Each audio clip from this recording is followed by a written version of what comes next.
Teacher job మీ లక్ష్యమా? అయితే మన uptake jobs వారు మీకు అందిస్తున్నటువంటి అమూల్యమైన అవకాశం. మన అప్టేక్ జాబ్స్లో మీకు కావలసినటువంటి సబ్జెక్ట్ వీడియోలు మీరు ఎంతసేపు అయినా చూసుకోవచ్చు, ఎన్నిసార్లైనా చూసుకోవచ్చు. దానితో పాటుగా టెస్టులు రాసుకోవచ్చు. ఎవరైతే టీచర్ జాబ్ సాధించాలని లక్ష్యంగా పెట్టుకున్నారో, కోచింగ్ వెళ్ళటానికి సమయం లేదనుకుంటున్నారో, లేదా కోచింగ్కి వెళ్ళటానికి అంత ధనం వెచ్చించలేమనుకుంటున్నారో, ఇలాంటి సమస్యలతోటి బాధపడేటువంటి విద్యార్థులకు మన అప్టేక్ జాబ్స్ వారు అందిస్తున్నటువంటి అమూల్యమైనటువంటి అవకాశం. అయితే వెంటనే మన అప్టేక్ జాబ్స్ను డౌన్లోడ్ చేసుకోండి. అతి తక్కువ సమయంలో మీకు కావలసిన సబ్జెక్టులను మీకు కావలసినంతసేపు చూసుకుంటూ మీ విజయంలో మన అప్టేక్ జాబ్ను కూడా భాగస్వామి చేస్తారని అందరికీ ఆల్ ది బెస్ట్ చెప్తూ మీ అప్టేక్ జాబ్స్. ఈరోజు మనము పాఠ్య ప్రణాళిక గురించి చూద్దాం. పాఠ్య ప్రణాళిక అంటే ఏంటి, పాఠ్య ప్రణాళికలు ఎన్ని రకాలు, మరి పాఠ్య ప్రణాళిక రచన కోసం ఉపయోగపడే నమూనాలు ఏంటివి, మరి పాఠ్య ప్రణాళిక ఏ విధంగా రచన చేస్తారు, తరగతి గదిలో ఏ విధంగా ఉపయోగపడుతుంది అనేది మనం చూద్దామండి. ఉపాధ్యాయుడు స్వతహాగా తన చేతి రాతతో తయారు చేసేది పాఠ్య ప్రణాళిక. దీన్నే పీరియడ్ ప్లాన్ అంటాం. పీరియడ్ ప్లాన్ లేదా లెసన్ ప్లాన్. పీరియడ్ ప్లాన్ అన్నా లెసన్ ప్లాన్ అన్న. అంటే మనం వార్షిక ప్రణాళిక చూసాం, యూనిట్ ప్రణాళిక చూసాం. మరి ఉపాధ్యాయుడు యూనిట్ ప్రణాళిక వార్షిక పుస్తకంలో ఉన్నాయి, డివైడ్ చేస్తున్నారు. కానీ పూర్తిగా తన చేతి రాతతో తయారు చేసేది పీరియడ్ పథకం. 45 నిమిషాల కాలంలో బోధించడానికి తయారు చేసేది. మనము తరగతి గదిలో ఏంది 45 నిమిషాలు ఉంటుంది ఒక పీరియడ్ అన్నాం. 45 నిమిషాల బోధన కోసము తయారు చేసేది పీరియడ్ పథకం. మరి ఒక అంశాన్ని మాత్రమే లేదా ఒక విషయాన్ని మాత్రమే బోధించడానికి తయారు చేసి, అంటే ఒక పాఠము బోధించడానికి తయారు చేసి. మనం ఇక్కడ యూనిట్ ప్రణాళికలో జ్ఞానేంద్రియాలు అనే యూనిట్ తీసుకున్నాం. ఆ జ్ఞానేంద్రియాలు యూనిట్ అన్నింటినీ బోధించడానికి తయారు చేసేది యూనిట్ ప్రణాళిక. మరి జ్ఞానేంద్రియాల్లో సబ్ యూనిట్లు ఉన్నాయి కదా, పరిచయం ఉంది, నేత్రం ఉంది, చెవులు ఉన్నాయి, ముక్కు, నాలుక, చర్మం, ప్రథమ చికిత్స. ఇట్లా ఒక్కొక్క టాపిక్ ఒక్కొక్క అంశాన్ని గురించి బోధించడానికి ఉపయోగపడేది పీరియడ్ ప్లాన్. ఉపాధ్యాయుడు తరగతి గదిలోకి బోధించడానికి పోయే ముందు, తరగతి గదిలోకి బోధించడానికి అంటే తరగతి గదిలోకి వెళ్ళే ముందు తయారు చేసుకునేది పీరియడ్ పథకం. వివిధ నైపుణ్యాలను కలిపి ఒకేసారి బోధించడానికి తయారు చేసేది. అన్ని రకాల అంటే విషయానికి కావాల్సిన నైపుణ్యాలు మనము సూక్ష్మ ప్రణాళిక మైక్రో లెసన్ ప్లాన్ లేదా సూక్ష్మ ప్రణాళిక చూసాము. Black board skill, questioning skill, mind mapping, writing skill, ఇలా అనేక రకాల స్కిల్స్ చూసాం. అన్ని స్కిల్స్ని కలిపి ఒకటిగా బోధించడానికి తయారు చేసేది పీరియడ్ ప్లాన్. ఉపాధ్యాయుని యొక్క మనోభావాలను తెలిపేది పీరియడ్ ప్లాన్. ఉపాధ్యాయుడు ఏమైతే అనుకుంటున్నాడో, ఏ విధంగా అయితే తయారు చేయాలనుకున్నాడో, ఏ లక్ష్యం అయితే నెరవేర్చాలనుకున్నాడో, ఏ విద్యా ప్రమాణాన్ని అయితే సాధించాలని తన మనసులో ఉన్న భావాలను వ్రాతపూర్వకంగా తెలియజేసేది. తన మనసులో ఉన్న భావాలకు అనుగుణంగా తరగతి గదిలో బోధించడానికి తయారు చేసేది పీరియడ్ పథకం. పీరియడ్ పథకం యొక్క నిర్వచనాలు చూద్దాం.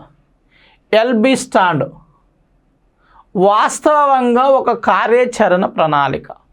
వాస్తవమైన కార్యాచరణ ప్రణాళికనే ఎల్బి స్టాండ్ అన్నాడు. ఏమన్నా లెసన్ ప్లాన్. వాస్తవమైన కార్యాచరణ ప్రణాళికనే పీరియడ్ ప్లాన్ అన్నది ఎవరు? LB stand.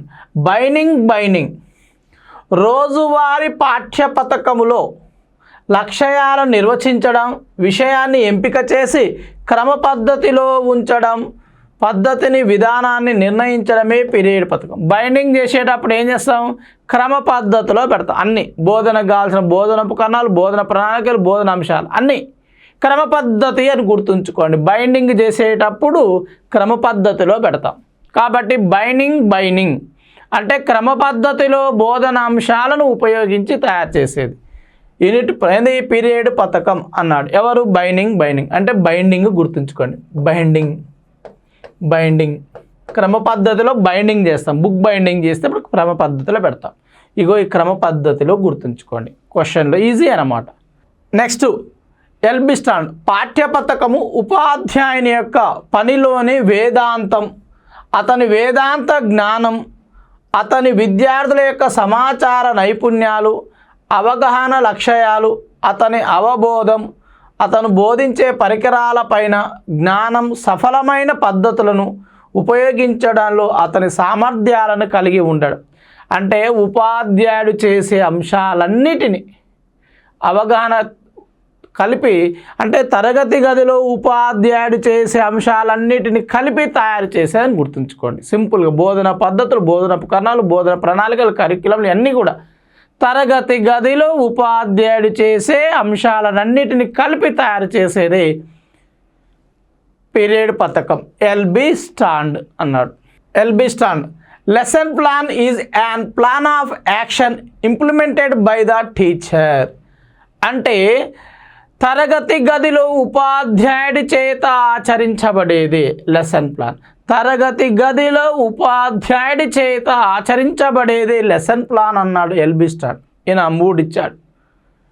బాసింగ్ ఉపాధ్యాయుడు తరగతి గదిలో ఉపయోగించవలసిన పద్ధతులను, సాధనాలను, విషయ పరిజ్ఞానం తెలుపుతూ విద్యార్థుల్లో ఏ నిర్దిష్ట లక్ష్యాన్ని సాధించడానికి తోడ్పడుతుందో పథకమే లెసన్ ప్లాన్ అన్నది బాసింగ్. అంటే లక్ష్యాలు, ఏ లక్ష్యాలను సాధించడానికి తోడ్పడుతుందో, అంటే ఎంచుకున్న లక్ష్యాలను సాధించడానికి తోడ్పడేది అని గుర్తుంచుకోండి. లక్ష్యాలను గుర్తుంచుకుంటే బాసింగ్. ఓకేనా అండి. స్టీవెన్సన్ ఉపాధ్యాయుడు ముందుగానే పాఠ్యపథకాన్ని తయారు చేసుకుని దానికి బానిస కాదు. స్టీవెన్సన్ అన్నాడు ఉపాధ్యాయుడు ముందుగానే తయారు చేసుకుని కానీ బానిస కాదు. పాఠ్యపథక రచనకు ఉపయోగించిన కాలాన్ని అతడు సంతృప్తిగా సద్వినియోగం చేసుకున్నాడని చెప్పవచ్చు.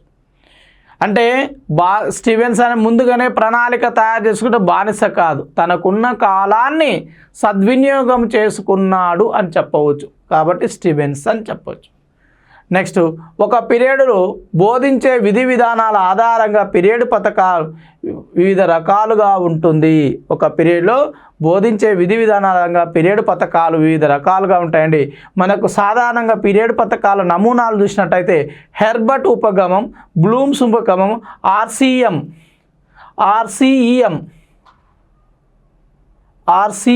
అండి, ఆర్సిఈఎం, నిర్మాణాత్మక ఉపగమం, సిసి నమూనాని, ఇలా 5 రకాల నమూనాలను మనం ఉపయోగిస్తున్నామండి. మరి అందులో చూద్దాం ఒక్కొక్క నమూనా గురించి. ఒకటి హెర్బర్ట్ ఉపగమం. హెర్బర్ట్ ఉపగమం చాలా ఇంపార్టెంట్ అండి. బోధన ప్రణాళికల్లో రాగానే మనకు హెర్బర్ట్ ఉపగమం అనేది ఉపయోగపడుతుంది. హెర్బర్ట్ పూర్తి పేరు జోహన్ ఫెడ్రిక్ హెర్బర్ట్ అండి. ఇతని దేశము జర్మనీలోని తత్వవేత్త మరియు గొప్ప విద్యావేత్త జోహన్ ఫెడ్రిక్ హెర్బర్ట్. ఏ దేశం అండి? జర్మనీ దేశానికి చెందిన తత్వవేత్త మరియు విద్యావేత్త. మరి ఇతను బోధన విధానాన్ని 6 దశలుగా రూపొందించాడు. బోధన విధానం ఎన్ని దశలు? 6 దశలుగా రూపొందించాలండి. మరి ఇతని విధానం చూసినట్లయితే అప్రిసియేటివ్ మాస్ థియరీ ఆఫ్ లెర్నింగ్ అనే సిద్ధాంతం పైన ఆధారపడింది. ఇతని సిద్ధాంతం, ఇది బోధన మీద ఏ సిద్ధాంతం? అప్రిసియేటివ్ మాస్ థియరీ ఆఫ్ లెర్నింగ్ అనే సిద్ధాంతం పైన ఆధారం. చాలా ఇంపార్టెంట్ అండి, చాలా ముఖ్యమైన బిట్ అండి ఇది. అప్రిసియేటివ్ మాస్ థియరీ ఆఫ్ లెర్నింగ్ అనే సిద్ధాంతం పైన ఆధారపడి ఉంటుంది హెర్బర్ట్ బోధన విధానం. మరి ఈ విధానంలో ఎక్కువగా విషయాన్ని ఆధారపరచడం అనే దశకు ప్రాధాన్యత ఇచ్చాడు. ఇక్కడ చాలా ఇంపార్టెంట్. ఈయన 6 దశలు సూచించాడు. అందులో ఏంటంటే విషయానికి ఆధారపరచడం, ప్రజెంటేషన్కి ఎక్కువగా ప్రాధాన్యత ఇచ్చాడు. ఏ దశకు ప్రాధాన్యత ఇచ్చాడు అని అడుగుతాడు. విషయానికి ఆధారపరచడం అంటే ప్రజెంటేషన్కి ఎక్కువగా ప్రాధాన్యత ఇచ్చాడు. ఈ దశ పైన ఈ ప్రజెంటేషన్ పైన విషయాన్ని హాజరుపరచడం అనే దశ పైన క్లాసికల్ హ్యూమన్ ఆర్గనైజేషన్ థియరీ ప్రభావం కనబడుతుంది. విషయాన్ని హాజరుపరచడం పైన ఏ ప్రభావం కనబడుతుంది అంటే క్లాసికల్ హ్యూమన్ ఆర్గనైజేషన్ థియరీ, సాంప్రదాయ మానవ వ్యవస్థాపన సిద్ధాంతం, సాంప్రదాయ మానవ వ్యవస్థాపన సిద్ధాంతము అనేది ఆధారపడుతుంది. నెక్స్ట్, విద్యార్థి పూర్వజ్ఞానం ఆధారంగా పాఠ్యపథక రచన జరుగుతుంది. చాలా చాలా ఇంపార్టెంట్. హెర్బర్ట్ పాఠ్యపథక రచన దేని ఆధారంగా జరుగుతుందంటే పూర్వజ్ఞానము ఆధారంగా జరుగుతుంది. హెర్బర్ట్ పాఠ్యపథకం ప్రీవియస్ నాలెడ్జ్ ఆధారంగా. కానీ విద్యార్థి అభిరుచులు, వైఖరులకు, సామర్థ్యాలకు ప్రాధాన్యత ఇచ్చినట్లుగా అంతగా ఉండదు. దీనిలో లోపం ఏంటంటే విద్యార్థుల అభిరుచులకు కానీ, వైఖరులకు కానీ, సామర్థ్యాలకు కానీ ప్రాధాన్యత లేదు.